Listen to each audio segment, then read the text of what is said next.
buenos días. Bienvenidos al segundo conversatorio de educación ambiental al aire libre. Reflexiones y propuestas en torno a la educación ambiental para la sostenibilidad de la enseñanza obligatoria. El conversatorio se iniciará en unos minutos. Podrían realizar preguntas de manera escrita por esta plataforma, las que serán respondidas por nuestros invitados Carmelo Marcén y José Manuel Gutiérrez. El conversatorio será grabado para posteriormente ser compartido por las redes sociales de Redes Ambientales con ustedes. Que lo disfruten. A continuación, dejo con ustedes a Roberto González, jefe del Departamento de Educación Ambiental del Ministerio del Medio Ambiente. Roberto. Muy buenos días. A nombre del Departamento de Educación Ambiental del Ministerio de Medio Ambiente y de la Seremi de Medio Ambiente de la región metropolitana, les doy la bienvenida al segundo conversatorio de Educación Ambiental al aire libre. Este ciclo de conversaciones tendrá diferentes invitados que han reflexionado a partir de su experiencia la importancia y necesidad de estar en contacto con la naturaleza y de llevar esta a diferentes actividades, ya sea para grandes y los más pequeños. Y en esta oportunidad, donde los invitados son Carmelo Marcén y José Manuel Gutiérrez, quienes nos contarán sobre su propuesta en prácticas de educación ambiental en España, pero desde la perspectiva de la educación formal, cómo han ido abordando, cómo han ido enfrentando obstáculos y bueno, avanzando como todos nosotros, mirando siempre hacia adelante para ver cómo vamos generando mayores oportunidades a las comunidades en las cuales nosotros participamos y estamos insertos. La modalidad del conversatorio contará con la presentación de nuestros invitados para luego dar paso a un ciclo de preguntas que ustedes podrán ir haciendo y yo voy canalizando en la conversación. A continuación, los dejo con Juan Fernández, jefe de Educación Ambiental y Participación Ciudadana de la Seremi Región Metropolitana de Medio Ambiente, quien nos hará un marco del trabajo de nuestros colegas y les planteará algunas preguntas para que ellos lo puedan desarrollar. Entonces los dejo con Juan. Muchas gracias, Roberto. Muy buenos días a todas, a todos, especialmente, ¿cierto?, a nuestros invitados, estimado Carmelo Marcén, José Manuel Gutiérrez. Muchas gracias por su participación en este conversatorio. Hoy tenemos la oportunidad de poder contar con dos profesionales con un extenso currículum y experiencia en los temas de educación ambiental. Solo por mencionar algunas cosas, en el caso de Marcén, maestro y doctor en geografía, ha sido docente en educación primaria, secundaria y formación de profesorado. Es autor de centenares de artículos sobre medio ambiente y educación. Por otro lado, en el caso de José Manu, maestro, especialista universitario en educación ambiental por la UNED, máster en educación ambiental por el Instituto de Investigación Ecológica, más de 50 publicaciones entre artículos, ponencias y libros sobre constructivismo, evaluación, autorregulación de los aprendizajes, procesos de educación ambiental, educación ecosocial, entre otros tantos. Luego de esta pequeña presentación y agradeciendo nuevamente su participación, podemos entrar en materia. Y estimados amigos, aprovechando, ¿cierto?, la especificidad de ustedes y el trabajo que han desarrollado, nos gustaría que nos pudieran decir sobre los saberes ambientales en la enseñanza obligatoria. ¿Qué condiciones? ¿Cómo seleccionarlo? Su necesaria inclusión en los desarrollos curriculares. Y también qué pasa con la educación ambiental fuera del estricto marco escolar, pero con una fuerte relación con el sistema. Para ello, quiero dejar con ustedes en primer lugar a Carmelo Marcén. Carmelo, por favor. Sí, ¿se escucha? Perfecto. Sí. Perfectamente. Buenos días, tardes. En primer lugar, agradecer la invitación a Chile y a la región metropolitana.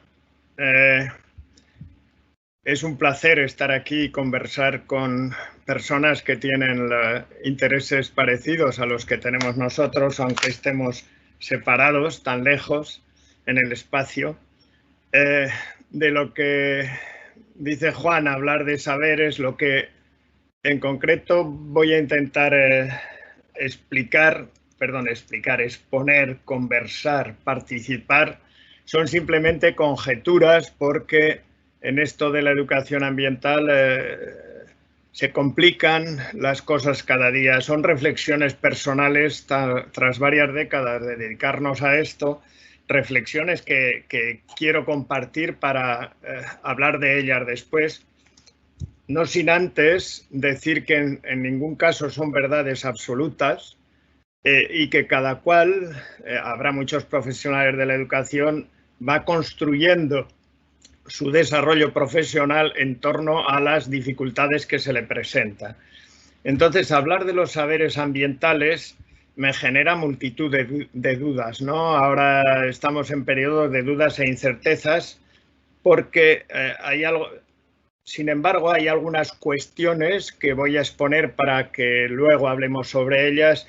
Y la primera dice que casi todo lo que se enseña sobre medio ambiente posee una creciente complejidad. Una creciente complejidad que está en constante revisión. Nosotros hablábamos de unas cosas hace varias décadas y ahora hablamos de otras cosas con otra dimensión, con otra formalidad. Más todavía hoy que la COVID nos ha trastocado. Si antes teníamos alguna certeza, nos las ha trastocado, ¿no? Entonces, a mí me gustaría conversar con ustedes sobre estas cuestiones referidas a los saberes. Enseñamos para que sepan, para que conozcan nuestros alumnos, pero claro, no solo es instrucción lo que tenemos que enseñar en educación ambiental. Los saberes tendrán una parte de instrucción, pero nosotros sabemos que en medio ambiente tienen también mucha parte de la capacidad de actuar. Tenemos que capacitar a los escolares para que actúen, que incluso sean capaces de anticipar un hecho futuro, ¿no? Y que lógicamente utilicen su experiencia personal y también lo que ven en los demás para construir esos saberes, ¿no? Fíjense que he citado varios aspectos, características de los saberes que son los que recogen las academias de nuestra lengua, ¿no? De la lengua española, y que el saber, a mi modo de ver, que luego lo hablaremos, podría ser algo construido, no aprendido, construido, que contiene un poco de noticia, algo de instrucción, mucha habilidad, mucha capacidad para vivir el presente y anticipar el futuro. Y un poquito de astucia, ¿no? Porque hay que adelantarse siempre a lo que nos pueda llegar. ¿Por qué digo todo esto? Porque el medio ambiente ya no es lo que era, ¿no? Cuando nosotros empezamos hace 40 años, era un medio ambiente más naturalístico, ¿verdad? Físico-geográfico, y ahora ya no es nada. Cuando nosotros empezábamos nos fijábamos en algo estático, ¿verdad? Definido, que era, sabíamos casi seguro lo que tenían que aprender, ¿no? Pues ahora ya no, es un dinamismo total que está condicionado con la entropía permanente que es el medio ambiente, ¿no? La entropía antropizada. Nosotros cuando empezábamos pensábamos que con aprender las listas de cosas, con disfrutar y tal, ya había suficiente. Ahora no. Porque además el medio ambiente está construido alrededor de muchos episodios críticos que hemos ido viendo en estos últimos años y que ahora se aceleran. Eso tienen que conocer nuestros alumnos, ¿no? Es la posición personal frente a esos episodios críticos. Y esos episodios críticos tienen una interacción entre medio ambiente, economía, sociedad, ¿verdad? Biodiversidad, cambio climático, etc. Recientemente se definieron, se aprobaron, Chile firmó, España también, como otros muchos países, los Objetivos de Desarrollo Sostenible, ¿no? Entonces se nos ocurre que el medio ambiente al que deberíamos aproximarnos hoy tendrá muchas vértices, ilusiones, objetivos que están definidos en los ODS, en los Objetivos de Desarrollo Sostenible, ¿no? Entonces, construir todos esos saberes ambientales es un proceso lento, pero que tenemos urgencia en llegar a él. Y aquí existe otra de las dificultades, ¿no? Dificultades que se le añaden al profesorado que necesita formarse en esos saberes, métodos metodologías, etcétera, de algo que puede no saber, puede saberlo o puede no saber. El profesorado ha hecho muchos esfuerzos por una formación personal, por una formación profesional, pero ahora se trata de ponerla en marcha en un contexto de medio ambiente que es cambiante, complejo y en el que hay muchos intereses personales y colectivos. Por eso nosotros decimos, en esta aproximación al medio ambiente, que nosotros empezamos de manera individual por querencia personal hace unos 40 años, hoy las individualidades ya no. Tenemos que unir fuerzas para construir esos saberes en la escuela, entre todos los grupos, para construir esos saberes, porque de otra forma no entenderemos su complejidad, su diversidad, su carácter cambiante, el compromiso que nosotros todos como colectivo tenemos que poner en marcha con una pega añadida que dice que el éxito no se ve reconocido de manera inmediata. Esto sí que es importante, no hay un éxito inmediato, es decir, que es un aprendizaje lento. El profesorado también necesita, para construir esos saberes que decíamos antes, creencia, ejemplo, coherencia entre lo que hace y lo que dice y una gran disposición a la acción. En este mundo tan complejo es difícil estar preparado o preparada para una disposición a la acción permanente, ¿no? La enseñanza del medio ambiente mostrando solo actuaciones personales es interesante si va dirigida a la formulación de compromisos, ¿no? Entonces, como última característica de estos saberes, queríamos decir que estos saberes nuevos hay que adaptarlos a momentos diferentes, ¿no? La escuela no debe ir separada de la sociedad. La sociedad le proporciona a la escuela escenarios de aprendizaje. La sociedad debe entrar en la escuela y hay que favorecer las alianzas. Por eso, los contenidos curriculares no han de presentarse separados, aislados de la vida, ¿no? Sino que sería mejor construirlos en torno a alianzas de materias. ¿Por qué? Pues porque los saberes del medio ambiente que podían ser útiles hace 40 años, ahora ya no. No, porque buena parte de los saberes, dado la complejidad y dado los momentos críticos o los episodios tan graves que están ocurriendo constantemente, no están fijados previamente, ¿no? Entonces, por supuesto que el profesorado tiene unas materias que le sirven para este propósito más que otras, ¿no? Yo apuesto por no empecinarse en trabajarlo todas materias, sino buscar la colaboración entre materias para hacer proyectos colectivos que se escenifican en el marco de los proyectos educativos o curriculares del centro.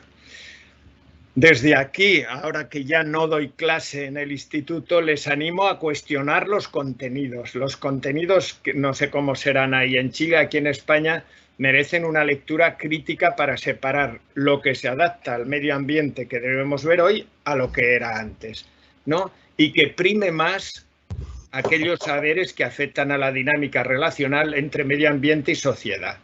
Hay que preguntarse muchas veces los cómo, por qué, dónde, cuánto, antes que la identificación del qué. ¿Sí? Entonces, la educación ambiental o educación para el desarrollo sostenible, que es la formulación que ahora estamos trabajando en España, no es solo una correcta gestión ambiental que sí que están haciendo los centros. Hace falta un acompañamiento, porque debemos avanzar más. ¿Sí? En consecuencia, ante las permanentes dudas e incertidumbres, atrevamos a enseñar a los alumnos a pensar y anímeles a que abandonen su espera de indiferencia, ¿sí? Y que descubran su lugar moral en este complejo mundo colectivo. Esto es, en síntesis, así acelerado, lo que quería decirles. No sé, José Manu. Sí. Bueno, en primer lugar, reiterar los agradecimientos y las palabras de agradecimiento y de saludo que estaba diciendo Carmelo al inicio suyo, ¿no? Por avanzar un poco más, Carmelo ha planteado varias preguntas. Digamos que las tres claves serían a la hora de hacer un proceso educativo, que no olvidemos que cuando hablamos de educación ambiental estamos hablando de educación, pues sería el qué, el cómo y el para qué, ¿no? Hay otras más, pero las nucleares serían esas, ¿no? Él se ha centrado más en el qué y entonces aquí lo que vamos a hacer un poco es el cómo y el para qué. Carmelo nos ha definido el núcleo, ¿no? Cuáles son los elementos centrales y cuáles son los importantes a la hora de planificar un programa de educación ambiental, ¿no? El para qué vendrá definido por las necesidades o intereses del centro educativo, por el propio currículo oficial que citaba Carmelo, pero sobre todo por el grupo de escolares al que nos enfrentamos, ¿no? O con el que vamos a compartir una experiencia, ¿no? Y para este cómo me atrevo a plantear 10 ideas que serían 3 consideraciones previas y 7 ideas a tener en cuenta, ¿no? Nos preguntamos como consideraciones previas que el medio ambiente no es solo naturaleza. Muchas veces o equivocamos o unificamos dentro de esos dos conceptos una misma idea, ¿no? La propia UNESCO lo define como el medio físico, social y cultural, por lo que los análisis que se efectúen deben tomar en consideración las interrelaciones entre el medio natural, sus componentes biológicos y sociales y también los factores culturales. Por tanto, cuando hablamos de educación ambiental, sería la segunda idea, no hablamos de cuidar las ballenas y la selva, ni de adquirir unos hábitos medioambientales de tipo conductista, sino que cuando hablamos de educación ambiental las palabras clave son complejidad, construcción social del conocimiento, resiliencia social, acción transformadora para una sociedad nueva, ética ecosocial, etc. Y la tercera idea es tener en cuenta que nos encontramos con la primera generación nativa digital. Probablemente el siglo XXI haya ofrecido la primera generación de personas del mundo occidental que crece en el interior de los hogares y que es la generación nativa digital, que pasa la mayor parte de su tiempo frente al televisor, escuchando música en solitario, navegando por internet o jugando en dimensiones virtuales, ¿no? Una generación alejada de la naturaleza y del contacto con ella, una generación con ciertos rasgos de salud superiores a las anteriores en obesidad, dificultades de atención, de relación, huida del espacio real. Y todo esto, si la infancia transcurre separada de la naturaleza, ¿cómo van a conocer y a comprenderla, ¿no? ¿Cómo van a valorar la vida y los seres vivos? ¿Cómo van a atender a la biosfera? Entonces, ahí la educación ambiental se convierte en un gran vehículo, en un gran proceso para dar respuesta a este déficit. Vamos con las ideas a tener en cuenta, ¿no? La cuarta sería, siempre que hacemos un proyecto, un programa, una salida, un itinerario de educación ambiental, tenemos que tratar problemas ambientales reales, cercanos y globales, con materiales reales. El medio ambiente se constituye a modo de un gran integrador de conocimientos, procedimientos y actitudes, es práctico y compromete a los estudiantes y a las estudiantes y se ofrece como escenario para la acción. El proyecto de trabajo se centra en las estrategias necesarias para responder a la problemática planteada. A partir de los problemas cercanos, nos vamos a dirigir hacia problemas a nivel planetario para que adviertan el punto de vista complejo y global que corresponde a esta escala. Tiene lugar en contextos más o menos conocidos y lo que proponemos que se lleve a cabo en el entorno próximo al centro educativo. Y desde un punto de vista constructivista abre el camino para un aprendizaje significativo y desde la educación ambiental dispondremos de los aspectos de sensibilización y conocimiento necesarios para ese cambio actitudinal que queremos provocar en el alumnado. Siguiente idea, la quinta, sería como tal proceso socioconstructivista debemos de partir de las ideas previas o representaciones sociales del alumnado, ¿no? Hablamos de diagnosis o de prognosis, ¿no? Tanto individual como colectivos.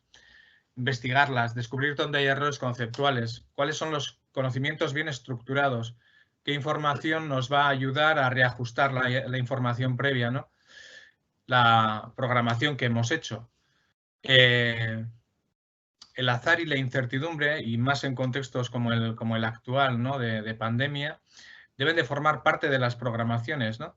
El análisis de las ideas previas nos obligará a diversificar metodologías, a plantear actividades diferenciadas, a diversificar los recursos educativos, a mejorar los agrupamientos y la cooperación. El sexto sería, previamente a la salida, haríamos siempre una planificación conjunta con el alumnado, ¿no? Ahí extraeríamos un poco las expectativas, ideas previas, temas de organización, material necesario, normas. Acordamos con el grupo los objetivos de la salida por medio de una serie de preguntas clave, ¿no?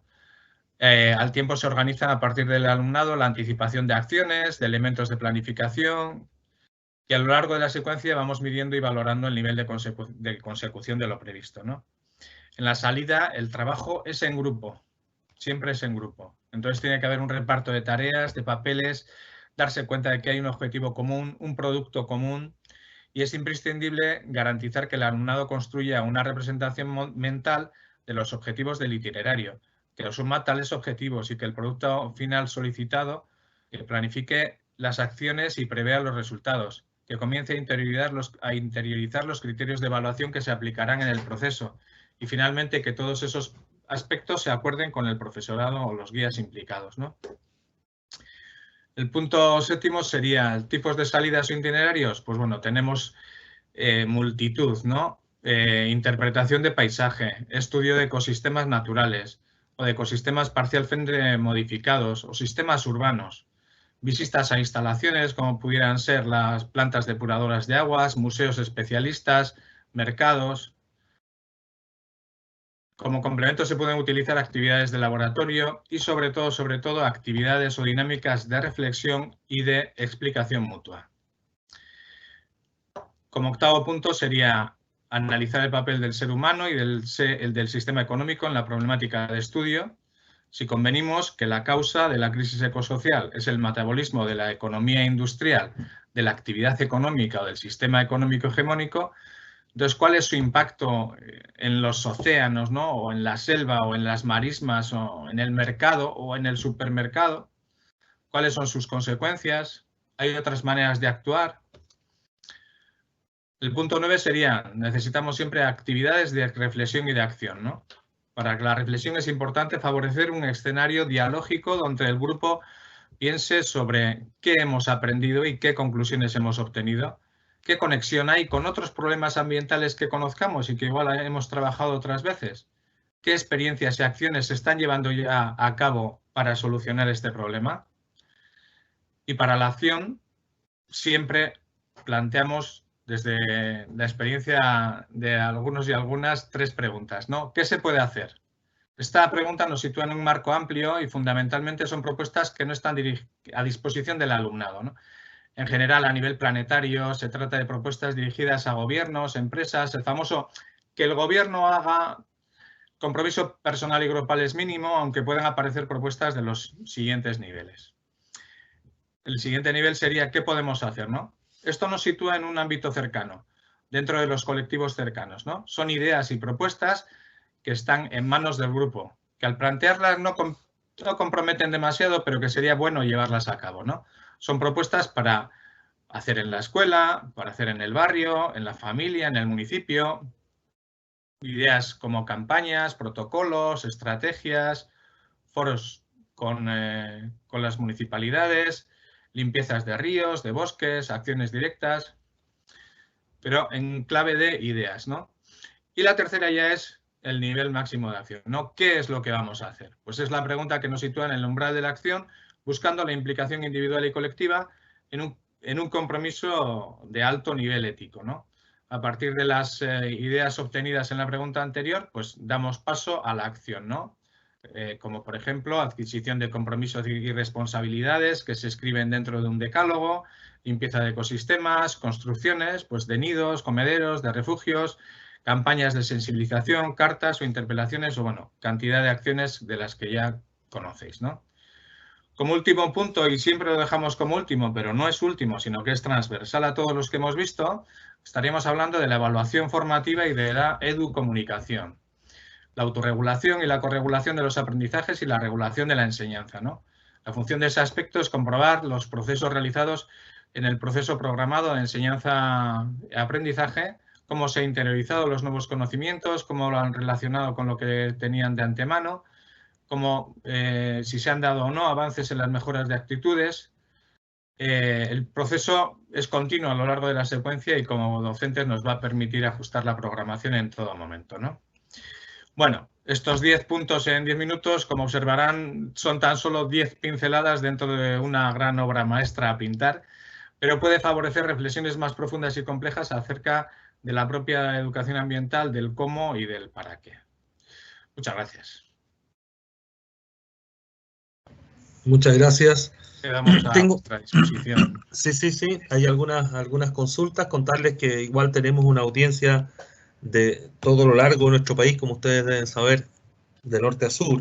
Solo nombrarle algunas ciudades para que vean la diversidad de esta participación. Nos escriben de Concepción, de Octava Región, Curicó, Puerto Montt, Valparaíso, Valdivia, Linares, Parral, San Felipe, Coronel, Chillán, Calama, Copiapó, Carretera Austral, Iquique, Puerto Varas. Muchos docentes, muchos profesores, muchas educadoras de jardines infantiles están participando y agradeciendo, digamos, vuestra participación y comentario. Entonces, hay algunas preguntas que son más extensas que las voy a leer, que a veces viene con una pregunta, pero también con una reflexión, por cual ustedes también siéntanse libres a opinar en torno a aspectos más amplios a veces que se reduce la pregunta.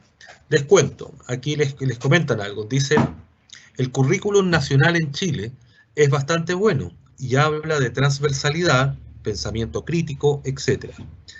Y busca integrar cuestiones ambientales. No obstante, los profesores generalmente carecen de formación en educación ambiental al aire libre, e incluso, o ambas, digamos, e incluso diría que a la mayoría no tiene interés o no tiene tiempo para capacitarse en cómo integrar, por ejemplo, la educación ambiental y los objetivos de desarrollo sustentable en sus clases.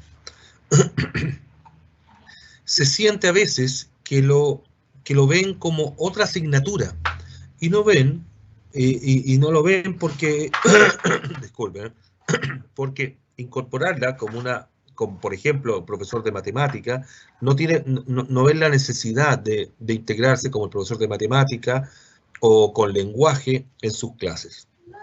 No podemos esperar, y aquí viene la pregunta, no podemos esperar 20 o más años para el cambio generacional de profesores. ¿Qué reflexiones o comentarios nos pueden compartir los expositores al respecto? Ahí, por favor, para cualquiera de los dos. Carmelo.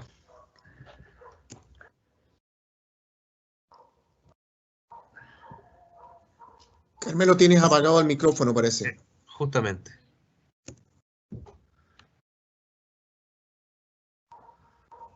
No, algo pasa. No se escucha, Carmelo. ¿No se escucha? Ahora sí. Vale. Ahora sí. La pregunta, la cuestión es muy pertinente, ¿de acuerdo? O sea que agradezco a quien la ha hecho. En la escuela tropezamos con algunos inconvenientes. Dice, el desarrollo curricular de Chile promueve transversalidad, pensamiento crítico, etcétera, ¿no? Pero a veces los desarrollos curriculares en España están tan cargados de contenidos que no deja trabajar el contexto de transversalidad, pensamiento crítico, etcétera. Esta misma discusión, esta misma cuestión la abordamos nosotros hace unos 30 años con el encaje en los centros escolares de un concepto que se llamaba, que lo recordarán, bueno, los que somos mayores lo recordamos, multidisciplinaridad, interdisciplinariedad, sí, transversalidad o globalización. Entonces, plantea varias cosas. Una dice, la formación del profesorado no se siente cómodo trabajando estas cuestiones. Esa es una. La segunda, son muy difíciles las colaboraciones disciplinares. También porque el currículo está inmerso en una cosa que se llama organización escolar, ¿no? Que corta los tiempos, que dice ahora me voy y te dejo aquí, más a nosotros en secundaria.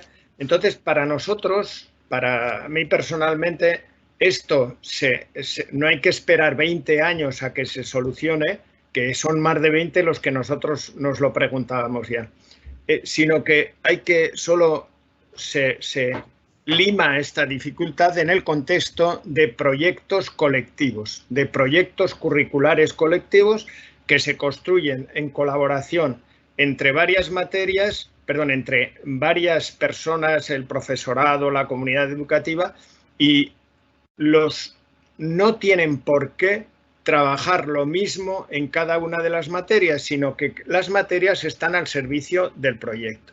¿Cuál es la pega? Que las materias tienen su currículo obligatorio y quizá el profesorado, que tiene muy buena intención casi siempre, se desanima porque no llega a concretar los proyectos porque se lo impiden, en España al menos, extensos desarrollos curriculares. No sé si le he respondido. José Manu, ¿quiere añadir algo? Igual solo un par de aspectos, ¿no? Decía el compañero o la compañera que el desarrollo curricular era bueno, y una de las palabras que citaba era que se maneja la transversalidad, ¿no? Y yo ya peino muchas canas y cuando ya oigo, después de 30 años que se introdujo en el sistema educativo de España la transversalidad, entre otras cosas, de la educación ambiental, ya se me hace igual que invisibilidad. Si quieres hacer una cosa invisible, hazla transversal y ya verás tú cómo no aparece en casi ningún sitio. Dicho con un espíritu, bueno, es crítico, pero bueno, seguro que se han podido hacer las cosas mejores que de lo que se ha hecho aquí, ¿no? Y la segunda, que estos procesos de formación a veces los pensamos que siempre tiene que ser de arriba abajo, ¿no? De que el ministerio o las autoridades, la administración educativa tiene que favorecer toda esta serie. Indudablemente sí, pero también hay que generar historias desde abajo, ¿no? Y precisamente en la línea que comentaba Carmelo, ¿no? Si somos capaces de hacer procesos, de hacer pequeños grupos de personas que llamamos equipos motores, ¿no? Dentro de los claustros, y no estamos hablando nunca de convencer a todo el claustro, porque esas cosas son muy difíciles, ya lo sabemos, pero si hacemos una pequeña masa crítica y que sea capaz de hacer estas cosas, pues bueno, se puede pedir formación, se puede hacer una demanda estructurada y hay más posibilidades, ¿no? O sea, las formaciones no son nunca de arriba abajo, sino que también podemos hacerlas o de abajo arriba o incluso horizontalmente, ¿no? Nada más. Tengo otra reflexión y pregunta. Si es una complejidad los saberes, en lo personal siento que aún estamos definiendo conceptos y no nos ponemos en marcha. ¿Cuándo crees que uniremos fuerza? ¿Faltan políticas? ¿El capitalismo nos aplasta? ¿Mucho lobby? ¿Qué nos falta? ¿Ganas? ¿Más grupo? ¿Seguimos pegados en modelos? ¿Seguimos en nuestro estado de confort? ¿Saldremos de esta situación? Esa es la reflexión que tenemos de una docente. Aquí voy a empezar yo. Comparto a todas las últimas preguntas que ha dicho el compañero o la compañera, sí. Nos pasan todas esas cosas, ¿no? Y ante esa situación, ¿qué? Nos paramos en las definiciones, todavía estamos definiendo. Yo creo que todos los procesos son válidos, ¿no? Esto es, a la educación ambiental es a una de las que más se le ha exigido que pase a la acción, ¿no? Que ya va siendo hora, desde que apareció, de solucionar problemas, de tomar carta en los asuntos, y como que no lo ha hecho, ¿no? Aquel mayo del 68, de donde surgen todas estas historias, pues al final vimos que debajo de los adoquines no había arena de playa, ¿no? Pero visto por todas las preguntas a las que ha contestado afirmativamente que el enemigo es muy grande, no podemos resolverlo de la noche a la mañana, ¿no? Hay religiones milenarias que han venido a salvar el mundo y fijaos cómo estamos. Entonces, vamos a darle el tiempo que necesita, pero no solo el tiempo, el espacio, la financiación, la formación, todo aquello que es necesario para que la educación ambiental siga adelante y pueda ser generadora de procesos transformadores, ¿no? Hay una reflexión de una educadora que viene en continuidad, que fue la primera que yo les comenté, y les voy a leer dos juntas, para que puedan ustedes agruparla. Dice, a propósito de este desafío que hay con la formación de educadores, con profesionalizarlo, no sé, de involucrarlos más, dice, si quizás debemos quedarnos con los y las profes que sí se motivan, no gastar energía en tratar de convencer a los otros, digamos, fortalecer a los que ya están en el proceso. Esa es una. Otra pregunta que tenemos dice lo siguiente. Siempre se habla de evaluación en los procesos educativos, pero mucho profesorado, en ausencia de recursos, formación o ganas, acaba por centrarse el producto más que en el proceso. ¿Se entiende, no es cierto? En el final más que en el proceso. ¿Qué se puede hacer desde el gobierno para solucionar esta cuestión? En el caso de ustedes, yo les diría que ¿qué se puede hacer desde la política pública, en la experiencia de ustedes, para solucionar esta cuestión?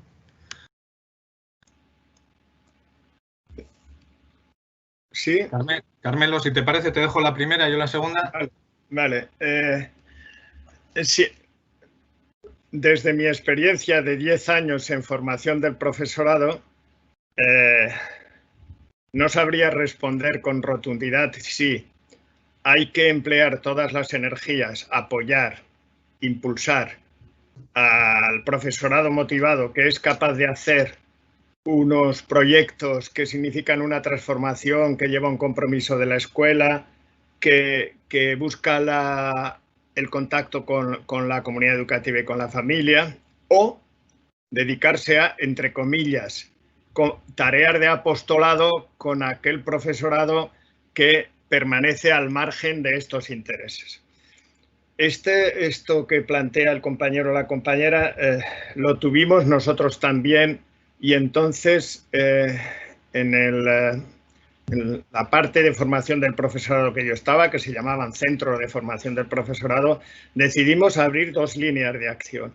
Dos líneas de acción que tenían estadios diferentes. Entonces, lo que teníamos claro era que nosotros favorecíamos procesos de formación en centros, en aquellos centros en donde había un colectivo interesado, ¿sí? Y los apoyábamos, hacíamos reuniones, hacíamos seminarios con los coordinadores, coordinadoras. Todo esto era un esquema complejo en el que no queríamos que nunca se sintiesen desamparados, ¿de acuerdo? Pero a la vez nosotros hacíamos en el formato de cursos de formación útiles, con compromiso, etcétera, extendíamos nuestra línea de acción a todo aquel profesorado que por la materia que da o por el tipo de enseñanza donde está no sentía ninguna motivación por estas cuestiones. Entonces, tienes razón, si hubiera fuerzas necesarias y centros de formación del profesorado, habría que atender a los dos. Si no las hubiera, yo ahora personalmente me apoyaría en quienes sí que tienen ese interés para ir construyendo cultura profesional sobre la educación ambiental. Te dejo, José Manu. Sí, la segunda iba con otro de los eternos temas, no solo de educación ambiental, sino de educación en general, ¿no? La evaluación, ¿no? ¿Cómo hacer que se pase de evaluar el producto al proceso? Pues muy difícil. ¿Por qué? Pues porque el sistema solo está midiendo productos. Y el sistema es lo que estábamos comentando antes, que el enemigo es muy grande, ¿no? Y ahora mismo, pues lo que mide son eso, no son los indicadores exhaustivos hasta lo extenuante para decir que se han hecho 7 reuniones, ¿no? Cuando en realidad lo que nos interesa es que esas 7 reuniones han dado mucho de sí, han sido dificultosas, han creado conflictos, han superado conflictos, etcétera, etcétera. Pues en la misma línea que de la pregunta anterior, pues haciendo poco a poco masa crítica, haciendo ejercicio de nuestra libertad de cátedra dentro de nuestros procesos educativos y tratando lo más posible que sean eso, procesos evaluativos, formativos, que le sirvan al alumnado, que formen parte de su proceso de aprendizaje, no solo que sea la nota, ¿no?, que viene de fuera, sino que forme parte de su proceso de construcción del conocimiento. Hay algunos modelos por ahí, si queréis podemos pasaros información. Gracias. Otra pregunta tenemos del nivel de párvulo, de los más pequeñitos. Dice, en niveles de educación parvularia, como etapa inicial en el proceso educativo, es fundamental abordar desde pequeños la educación medioambiental. ¿Qué orientaciones nos podrían ofrecer para el trabajo colaborativo con las familias en la educación medioambiental, siendo ellos el primer agente educativo y quienes son parte fundamental de este proceso de enseñanza?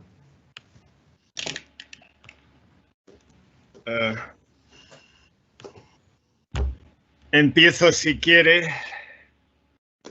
En España, en el sistema de parvulario, educación infantil que se llama aquí, la enseñanza se organiza en contextos que llaman rincones, espacios de aprendizaje, ámbitos de desarrollo y similares, ¿no?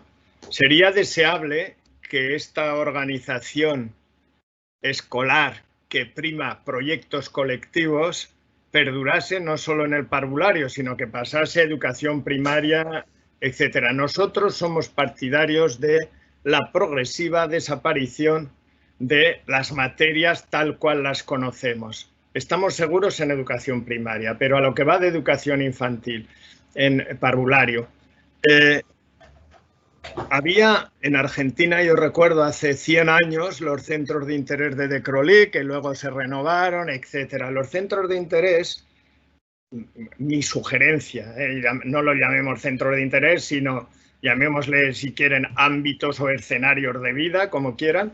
Esos escenarios de vida, para conseguir o la participación también de la comunidad educativa, llámese familias, debería, en mi manera de ver las cosas, organizarse todo lo que llamaríamos el currículum, una parte importante del currículum de parvulario, educación infantil, en torno a escenarios de vida, ¿no? Los escenarios de vida son cómo me desplazo, cuál es mi relación con el medio ambiente, qué visión tengo de los animales, sirven para algo las plantas.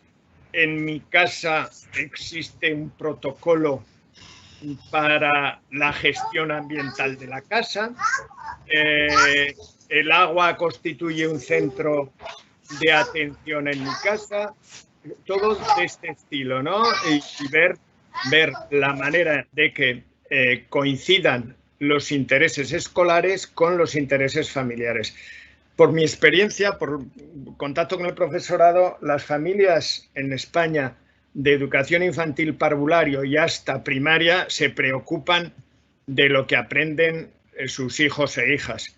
Transcurrido un tiempo, cuando ya están en secundaria, se preocupan un poco menos. Es decir, que tiene razón el compañero o compañera, no sé, he leído además la pregunta, pero no me acuerdo, en el sentido de que se hace educación ambiental en el parvulario en colaboración con la comunidad escolar y especialmente definiendo en el proyecto educativo del centro, definiendo las líneas de acción en colaboración. Nosotros hablamos siempre mucho del ODS número 17, que habla de las alianzas y de las mediaciones. Nosotros decimos que la familia y la comunidad educativa son mediadores entre el medio ambiente y los escolares que están allí, ¿no?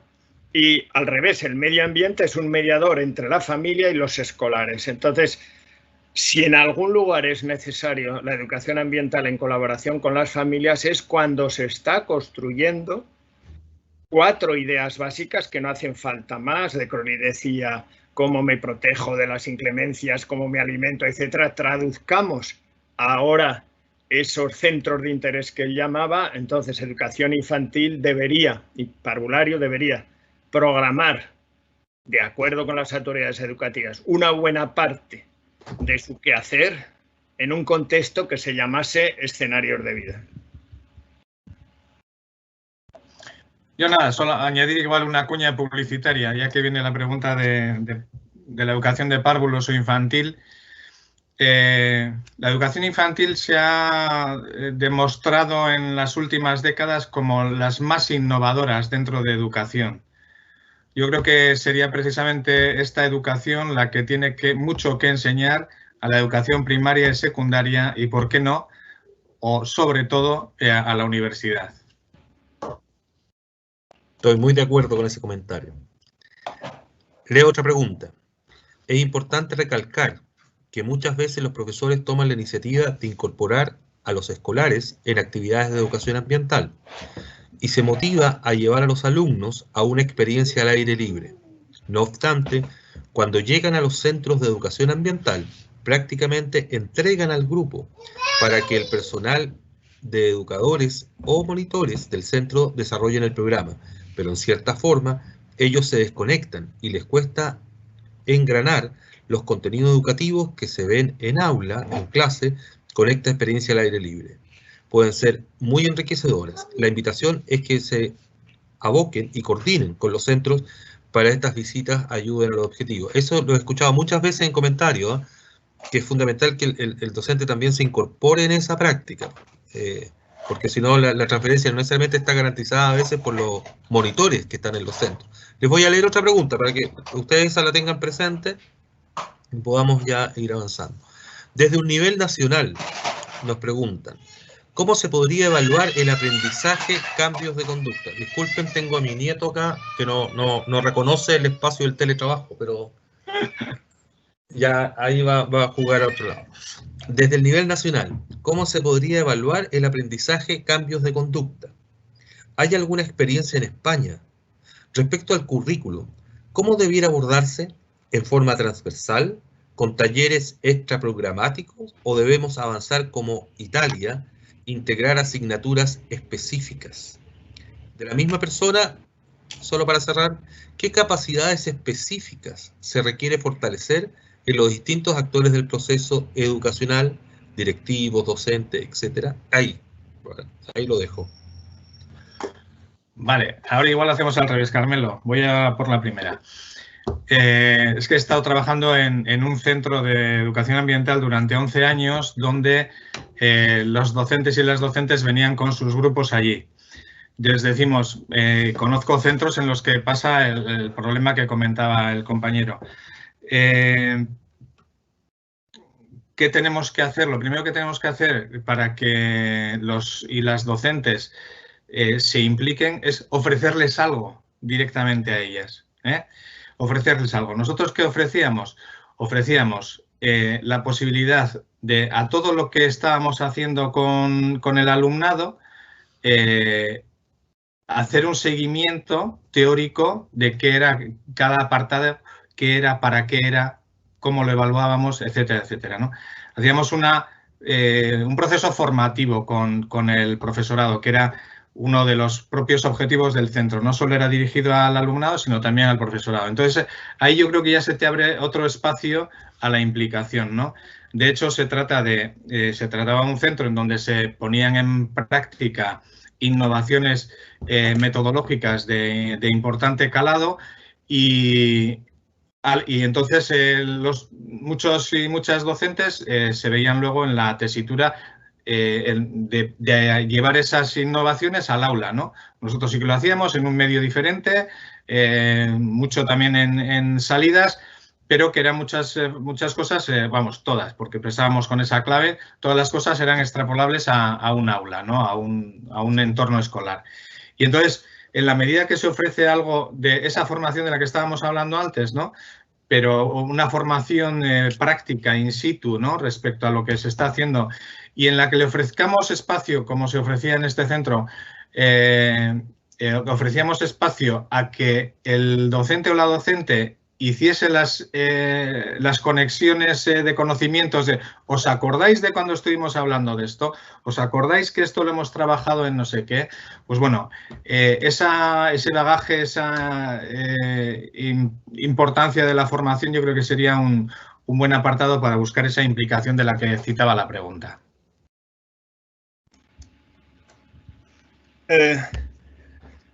Mi experiencia no es de centro, sino es de un centro, ¿no? Yo desempeñé durante varios años la jefatura de departamento de actividades extraescolares y complementarias. Entonces, ¿qué sucedía? Que había unas de media, en nuestro centro era muy grande, teníamos 1.680 alumnos, éramos 140 profesores, o sea, una cosa bárbara. Cada mes de media había 40 ofertas de actividades relacionadas con el ámbito social y natural y muchas de estas ofertas eran seleccionadas por los departamentos, algunas con sinceridad pedagógica y otras para cubrir determinados huecos. Entonces, claro, la motivación del profesorado que acompañaba, tiene razón quien hace la pregunta, que era transportaba a los alumnos y allí los dejaba.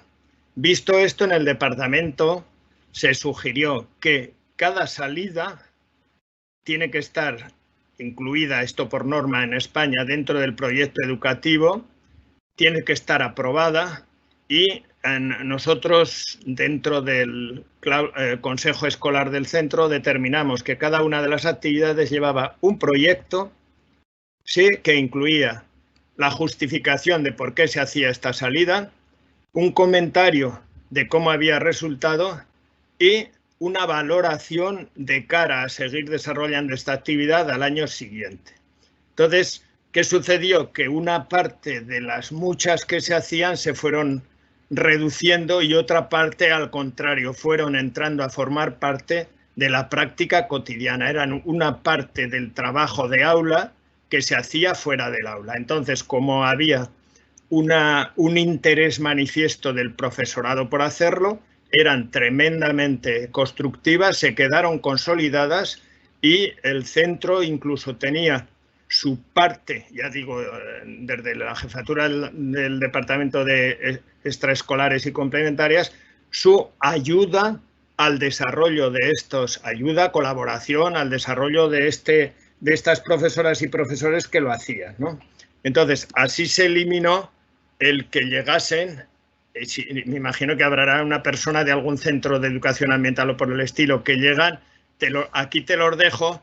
Y nosotros, cuando íbamos a la ribera del río, no es que aquí te los dejo, ¿no?, sino que se habían traído la hamaca y se tumbaban allí a la orilla del río a tomar el sol, ¿no? Entonces, entiendo perfectamente lo que dice. Todas las actividades tienen que formar parte del proyecto, todas las actividades tienen que tener una separata de lo que se busca, de lo que se encuentra, del proceso y de la valoración de cara al año siguiente, con dos aspectos: lo que hay que mejorar y lo que hay que aprovechar de lo que ha salido bien. Entonces, es obligatorio dejarlo por escrito. No sé si está contestada.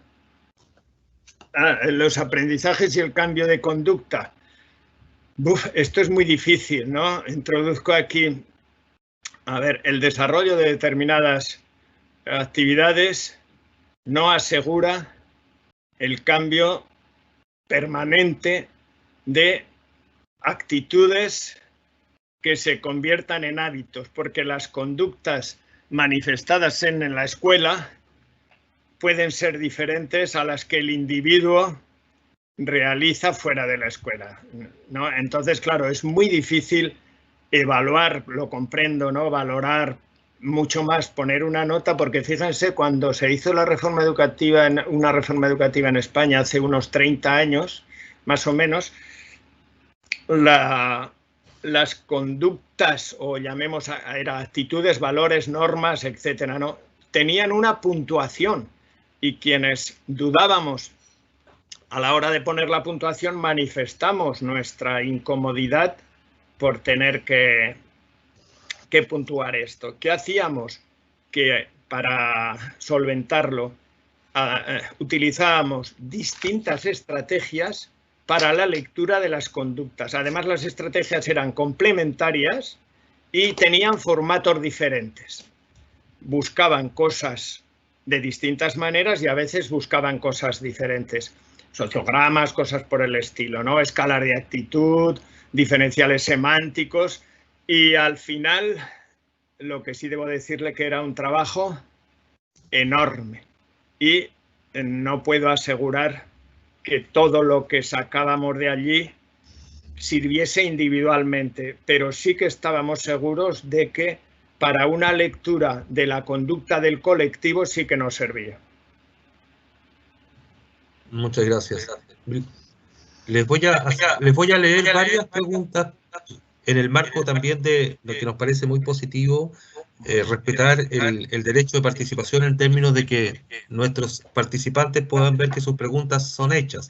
Pero les voy a leer harto porque la verdad que en este encuentro hemos tenido una explosión de preguntas. Así que eso habla muy bien también de lo que ustedes nos están entregando. Y muchas felicitaciones, ¿eh? Señalan que las respuestas son realmente estratégicas, son útiles, y eso es algo que no me había tocado ver, digamos, en otros conversatorios que se repita tanto. Así que felicitaciones anticipadas a los expositores que nos acompañan. Bueno, entonces aquí les cuento varias. Ustedes, por supuesto, entiéndanlas también como reflexión, entonces pueden sumarse o reflexionar sin necesariamente hacerse cargo una a una. Por favor, ¿eh? Sabemos que también hay un límite con los tiempos, pero para que ustedes conozcan lo que está pensando, digamos, nuestros educadores acá en Chile. Dicen, somos una región netamente minera. Respecto a eso, ¿cuál ha sido la experiencia en España con el involucramiento de la empresa en el contexto de la educación ambiental, más allá del aporte de recursos económicos?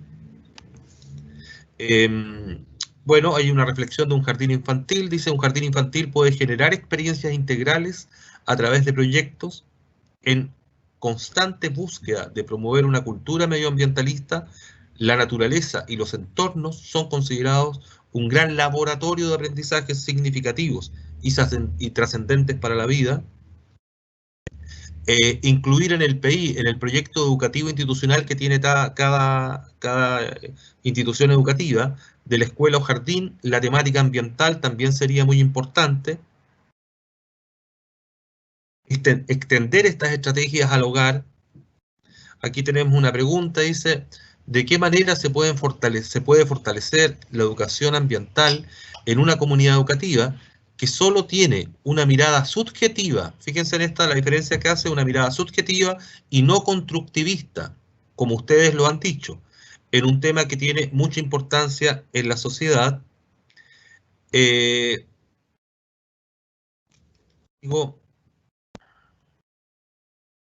Dice, dada esta realidad que comentan, ¿cómo debería priorizar la educación ambiental? ¿Abordarla como contenido, como proceso, como plan de estudio, como orientación, como un problema, como un enfoque holístico o como herramienta?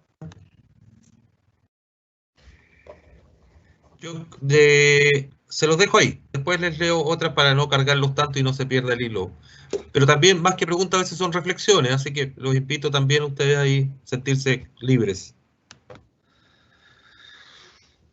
Bien, un poco de todo voy a responder. Y voy a empezar por la última intervención mía y os dejo en el chat a qué centro me estoy refiriendo y cuáles son los materiales. En estos materiales veréis que hay aspectos de lo que habla constantemente de la evaluación formadora, hay un modelo de formación del profesorado, etcétera. Entonces, ahí lo dejo y que espero que les sirva, ¿no? La primera, zona minera. ¿Cuál es el papel de las empresas en educación ambiental? Pues por las líneas que ha sido, ¿no? Dejar dinero, para hacer proyectos, pues esos quizás sería en el mejor de los casos, ¿no? Las empresas aprovechan mucho los temas de sostenibilidad y de educación ambiental para hacer greenwashing, para hacer un lavado verde de todo lo malo que hacen por otras partes, ¿no? Sobre todo las multinacionales y grandes empresas contaminantes, ¿no? Entonces hay que estar al tanto de estas circunstancias, ¿no?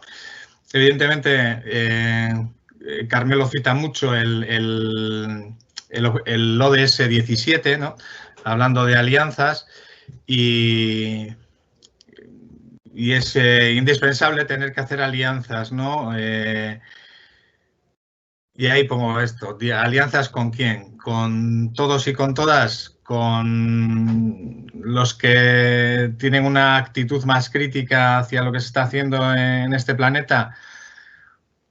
Pues bueno, son las dudas que nos van a seguir surgiendo siempre, ¿no? En todo caso, siempre tiene que haber, si no es alianza, como mínimo diálogo, ¿no? Y no levantarse de la mesa nunca. O sea, hay que dialogar y intentar buscar puntos de acercamiento e intentar cambiar las cosas también desde esas mesas, ¿no? Respecto a un poco las opiniones que se han vertido después, que si tiene que aparecer en el proyecto educativo del centro, evidentemente sí. Evidentemente, yo creo que nos quedaba también una pregunta colgante de antes, que era cuáles de los estamentos de los centros son importantes involucrarlos. Desde luego son los equipos directivos, las direcciones de los centros. Si tenemos direcciones de centros que tengan esta perspectiva, que tengan esta idea, tenemos mucho facilitado a la hora de hacer esto, ¿no? Y luego, en la última pregunta que hablaba de cómo priorizar los temas de educación ambiental, ¿no? Si es desde el contenido, desde el proceso, desde los planes, desde los enfoques, Me ha encantado. Y la última me has dicho herramienta y te digo, todas las demás sí, pero no como herramienta. La educación es un proceso. Entonces, esta educación ambiental sí nos va a dar herramientas para poder solucionar problemas o dar alternativas a los problemas ambientales locales y globales que tenemos, ¿no? Evidentemente, desde el contenido sí, porque hay contenidos concretos, léase cambio climático, que tenemos que trabajarlo. Como proceso sí, porque la educación es un proceso. Como plan de centro sí, por lo que hablábamos antes de los centros, etcétera, etcétera. Todo que sí, pero la verdad es que es una pedrada mía, no me hagáis tampoco mucho caso, pero nunca he visto la educación y me molesta incluso que se hable de la educación como herramienta cuando es bastante más que una herramienta. Muchas gracias. Carmelo, ¿estás con sonido? Hay que activar el sonido de Carmelo, por favor. ¿Ahora? Ahora sí. Bien. Antes de entrar en antena hablábamos si Chile y España, la educación en Chile y en España, si serían iguales, si serían diferentes.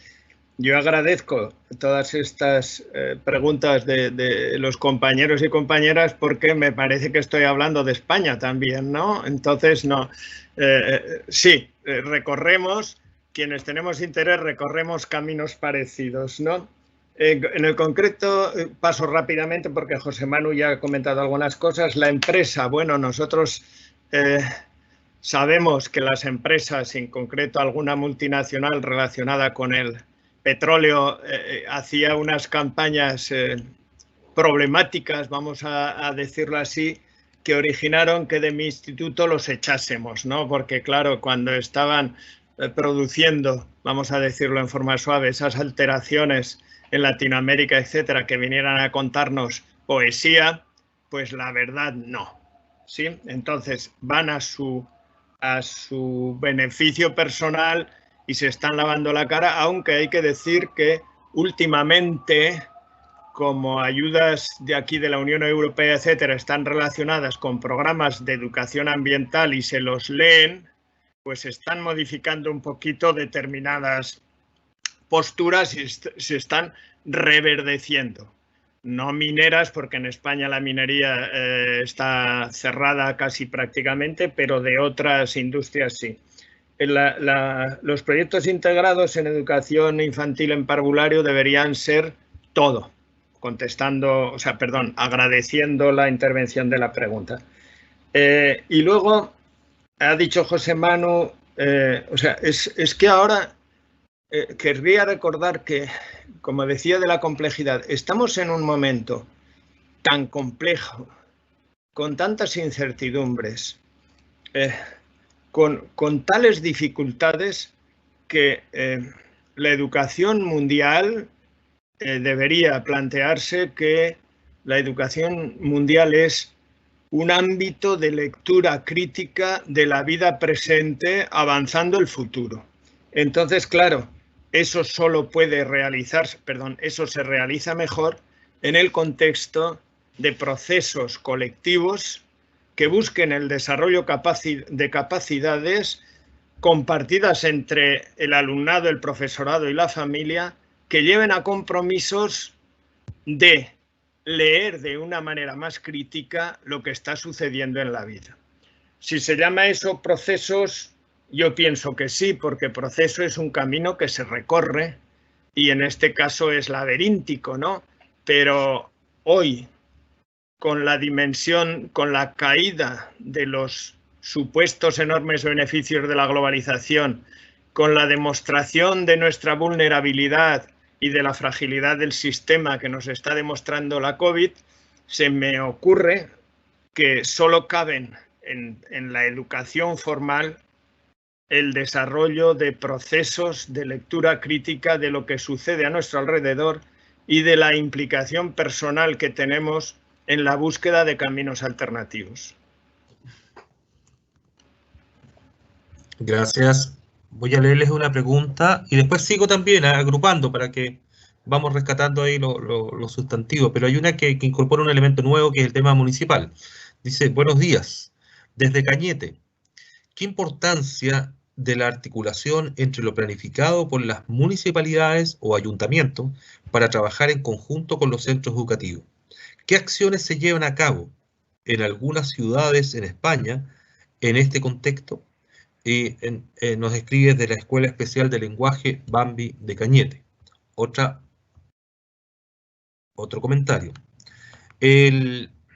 La articulación es relevante al momento de plantear los objetivos. Por ejemplo, en una disertación de la mascota se pueden incluir objetivos del entorno natural, lenguaje verbal, pensamiento matemático. La clave es lo consciente de la mediación del educador. Ahí también hay un aspecto interesante en el rol de la mediación.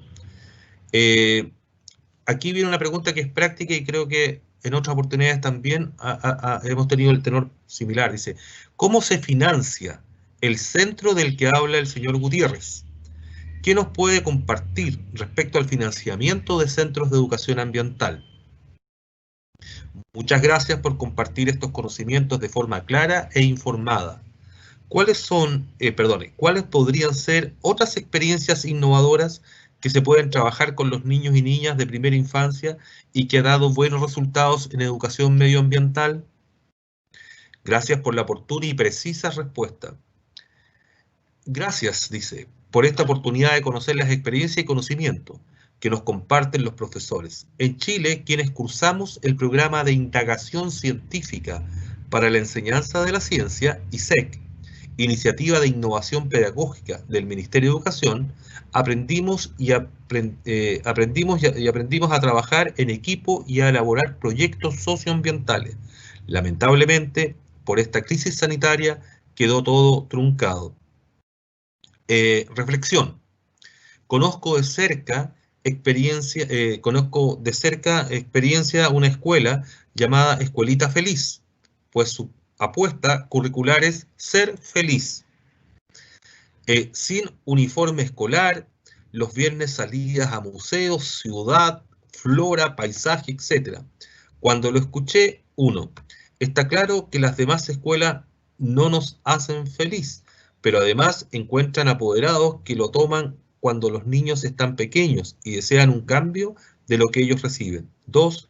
Profesores que desean trabajar en algo distinto, motivados. 3. Búsqueda constante de estrategias distintas. 4. Fortalecimiento de la educación medioambiental. Toda la escuela comprometida en este currículo. Otra reflexión. Las experiencias que nos comparte el profesor Carmelo Marcel y el profesor José Manuel es muy significativo, pues nos refuerzan que el medio ambiente no solo es naturaleza, sino que va ligado a lo cultural, como lo mencionó el profesor José Manuel. Otra reflexión. Es fundamental que esté incluido en el PI y en el PME, proyectos de mejoramiento educativo, quiere decir eso, que se aplica acá en Chile, y que se vea reflejado en la misión y visión de la escuela, y que sea un sello educativo. Lamentablemente, la educación ambiental es el pariente pobre de la educación en nuestro país. Una última reflexión. En Chile existe un currículum nacional de Arica a Magallanes, es decir, de un paisaje-territorio desértico a uno antártico, pasando por una exquisita biodiversidad de otros ecosistemas. El currículum es el mismo para todo este territorio tan biodiverso. Por ende, no profundiza en la biopluralidad de cada una de estas regiones y ecosistemas. Y con esto, el currículum no dialoga con el territorio, o dicho de otra forma, la escuela no dialoga con su entorno. En España o algún otro país, ¿conocen si existen currículum más territoriales?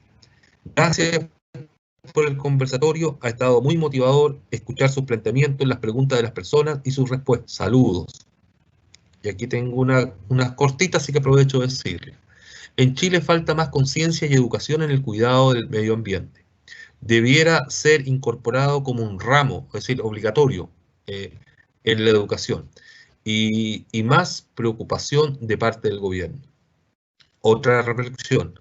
He observado que para poder emprender un proyecto ambiental es mejor hacerlo con apoyo de instituciones y hasta de personalidades influyentes. Es posible que ustedes puedan apoyar un proyecto de economía circular que va creciendo de a poco. Es posible solicitar los contactos. Ahí le están pasando una pedida. Ahí estamos. Bueno, vamos poco a poco. Voy a responder a la compañera que nos hablaba desde Cañete, que hablaba de la importancia de la articulación entre lo planificado por las municipalidades para trabajar en el conjunto de los centros educativos. ¿Qué acciones se llevan a cabo en algunas ciudades de de España en este contexto? Bueno, en España hubo en algunas comunidades autónomas hubo una apuesta fuerte por la Agenda 21 local. ¿Sabéis? La Agenda 21 sale del programa 21, os voy a contar tonterías que ya sabéis, de Río de Janeiro, de 1992, donde sale el programa 21. El programa 21 tenía múltiples dimensiones, una de ellas era la local, que en realidad fueron los únicos que desarrollaron su dimensión, todas las demás quedaron colgadas. Entonces, los municipios hicieron una apuesta a través de la Carta de Arbog, se comprometían a trabajar la sostenibilidad, etcétera, etcétera, ¿no? Entonces, hubo un impulso y hubo comunidades autónomas que hicieron muy fuerte el planteamiento de la Agenda 21 local. Y muchas administraciones educativas hicieron la apuesta por lo que sería la Agenda 21 escolar. Yo que vivo en el País Vasco desde 2002 se está desarrollando la Agenda 21 escolar, que está muy unida a la Agenda 21 local. Por eso, de esa articulación entre la escuela y el ayuntamiento, aquí tenemos mucha experiencia. Es una experiencia muy, muy grata, en la que en el camino hemos aprendido mucho. Al principio a los ayuntamientos pues les costaba un poquito ver eso de quiénes son estos mocosos y mocosas que nos vienen a decir qué tenemos que hacer. Y bueno, luego ha ido evolucionando y la experiencia es muy rica y muy enriquecedora, y de hecho se ha exportado a otros programas que aún no llamándose Agenda 21 escolar, también por el resto de España, pues han encontrado esa alianza, ¿no?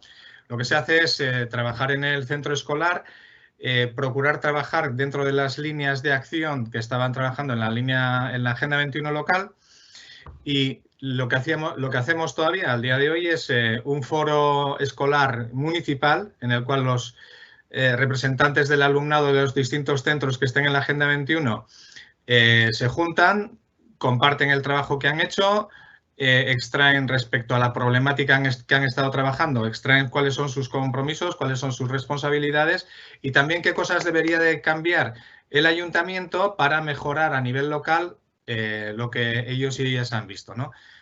Ese sería un foro interescolar y con esas conclusiones se va a un foro municipal escolar, ¿no? Donde delante de las autoridades municipales pues se cuenta qué es lo que han hecho, a qué están dispuestos y dispuestas los chicos y chicas, pero qué solicitan, cuáles son las mejoras que solicitan al ayuntamiento para poder realizar en mejores condiciones sus responsabilidades, ¿no? Hay un montón de información al respecto y si alguien tiene interés pues se puede poner en contacto y mandamos información, pero y está muy estructurada. Eso sería un poco a nivel municipal y quería añadir otra experiencia que nos viene de Latinoamérica y que es la Confin. No sé si alguien hace 10 años en Brasil, después de un periodo de otros 6 o 8 años con las conferencias escolares y conferencias regionales, organizó una conferencia internacional de jóvenes, Cuidemos Infanto-Juvenil, se llamaba, Cuidemos el Planeta. Ese proceso ha calado muy fuerte aquí en España. De hecho, nos obligó a generar una red de redes de escuelas que trabajan por la sostenibilidad, que se llama Esenred, que os voy a poner en el chat, os voy a poner el blog para que conozcáis. Hay multitud de experiencias. Ahí está. Yo soy Eventos Virtuales 2, para que sepáis. Y entonces, en este proceso en el que, para finalizar ya, primero se trabaja en el nivel escolar, luego se trabaja a nivel autonómico, a nivel de región y luego a nivel estatal. En cada nivel superior siempre hay una o bien carta o bien manifiesto o bien no sé qué dirigida a las autoridades que corresponden a ese nivel. Entonces, ahí hay un trabajo sobre la dimensión política de la educación ambiental que quizás otros programas no han tenido, no han sabido desarrollarlo, ¿no? Entonces, yo soy enamorado de este proyecto. Se pasa al nivel estatal y se hace en la internacional. Nosotros aquí ya llevamos, creo recordar, si no me equivoco, 4 conferencias estatales, otras tantas europeas hemos logrado hacer. Y lo que hace, pues fijaos el trabajo de red que se hace, ¿no?, entre las diferentes experiencias de chicos y chicas de sitios diferentes y siempre con esa dimensión política de demandar a las autoridades que correspondan al nivel que estemos, pues eso, las preocupaciones de los jóvenes y las jóvenes. Me callo, que si no... Me va a decir Carmelo que acaparo todo. No. Por intentar hablar algo de todo lo que han dicho, ¿no? Lo de ser feliz, pues lógicamente hay que intentar algo que no dé la felicidad al estudiante, porque eso es difícil, pero que le acompañe. Entonces, lógicamente, trabajar cuestiones relacionadas con su proximidad ayuda. Juan decía que existe el mismo currículo relacionado con estos temas desde Norte Chile hasta Magallanes, ¿no? Entonces es muy difícil que a alguien de Magallanes, que con la dispersión que hay, le interese la zona de Valparaíso. No, hay que, en la medida de lo posible, proponer siempre lecturas críticas y compromisos relacionados con la proximidad, de tal manera que si se generan capacidades y hemos logrado motivar la sorpresa, la curiosidad, pues esas personas buscarán, ya no en el ámbito local, sino en el conjunto de Chile y fuera de él, cosas que se contrastan con lo que ellos dicen, ¿sí?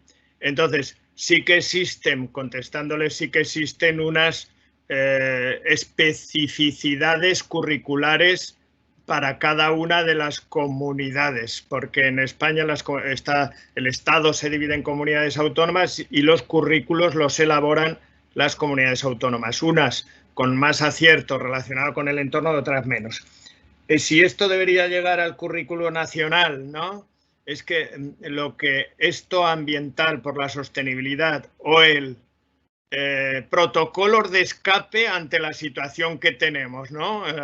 Protocolos de emergencia. Es que esto ya no es una moda, que podría ser, si quieren, hace 40 años de los que estábamos un poco pirados, ¿no? Es que ahora es una necesidad que tiene que trabajarlo, tiene un enorme valor añadido.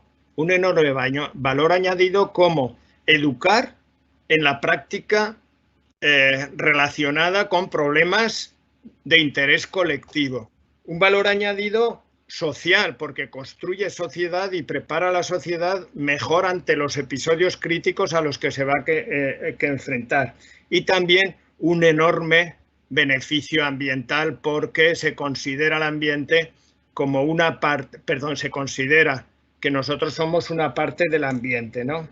Entonces, lo de la economía circular, sí, ya lo podemos, les pasaremos algunas cosas de las municipalidades, completando lo que dice José Manu, en muchos ayuntamientos, no solo de grandes ciudades españolas, al calor de la Agenda 21, se crearon gabinetes de educación ambiental dentro del ayuntamiento. Hicieron una labor considerable, por cierto. Después de la crisis de 2008, algunos han perdido a mucha gente y muchos proyectos. Entonces, de todas estas cosas que hemos ido diciendo, están recogidas, me imagino que desde la organización de esto se las enviarán, están recogidas muchas de las cosas que dice José Manu, las que he dicho yo, en los blogs que nosotros mantenemos actualmente. Entonces, yo me imagino que colgarán, Esperanza o Robert, quien sea, colgará o les enviará a ustedes los enlaces para que reflexionen sobre las cosas que nosotros reflexionamos, que siempre es un proceso creativo y que a lo mejor quizás les evita tiempo o en su disconformidad con lo que nosotros decimos, les permite construir también experiencia profesional. Me parece que no quedaba nada más. Ya, lo dejo. Muy bien, muchas gracias. La verdad que ha sido una larga jornada, mucha participación, mucha pregunta, mucha valoración de las respuestas. Así que agradecido quedarnos de acá desde Chile con vuestra participación. Quiero darle la palabra a Juan para irnos despidiendo, y la jornada ha sido un poco larga, y después vuelvo para el cierre de la actividad. Juan, por favor. Muchas gracias, Roberto. Bueno, ¿qué más? Poder agradecer la participación de Marcel, de Carmelo, de José Manu. Creo que hemos tenido una profundización en temas que ellos han marcado como el qué, el cómo y el para qué. Y en eso ha habido, evidentemente, una reflexión muy práctica. Y eso nos ayuda mucho para el trabajo que estamos realizando en nuestro país. Creo que, sin duda alguna, no me queda más que desde la región metropolitana, de la Seremi, agradecer la participación de ustedes dos. Y ya hoy día nos queda, pedirles, van a ser parte socios, ¿ya? Los estaremos molestando en un tiempo más, espero que sea no tan lejano.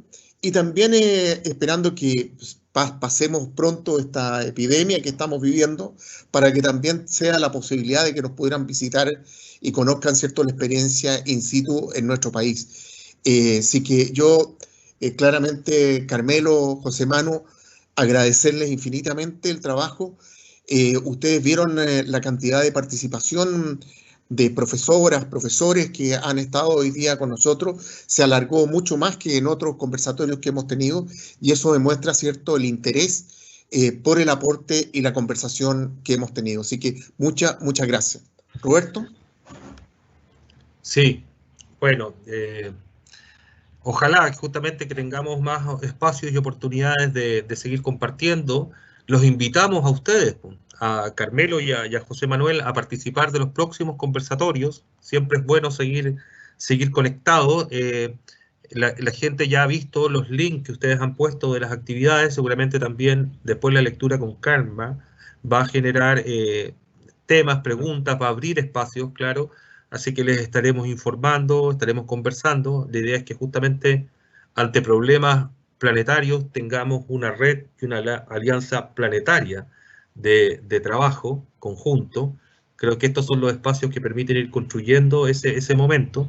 Entonces, nada, de Arica a Magallanes, ahora ya que de la región metropolitana tuvimos el saludo, me hago cargo de todos los demás que han participado y darles un profundo agradecimiento, un abrazo, y ya nos conocemos, ya sabemos nuestros nombres, ya tenemos los links, así que bueno, estamos en red para seguir conversando, profundizando y intercambiando experiencias. Muchas gracias, fue una excelente jornada, así que también un abrazo para todos los que participaron por sus preguntas, observaciones. Todo va construyendo esta mirada que tenemos que ir actualizando de una educación ambiental que efectivamente permite ir contribuyendo a aprendizaje. Hubo un momento de reflexión que me pareció súper interesante de cómo medíamos los cambios. Quizás es difícil medirlo, pero hay algo que uno observa solo con la experiencia práctica, que cuando la enseñanza es teórico-práctica, se va incorporando, se hace más significativo ese aprendizaje y la educación ambiental lo es. Por tanto, por lo menos podemos tener el alivio de que lo que estamos promoviendo está en el camino correcto. No sé si José Manuel o Carmelo quieren decir algo. Por mi parte, un abrazo y muchas gracias.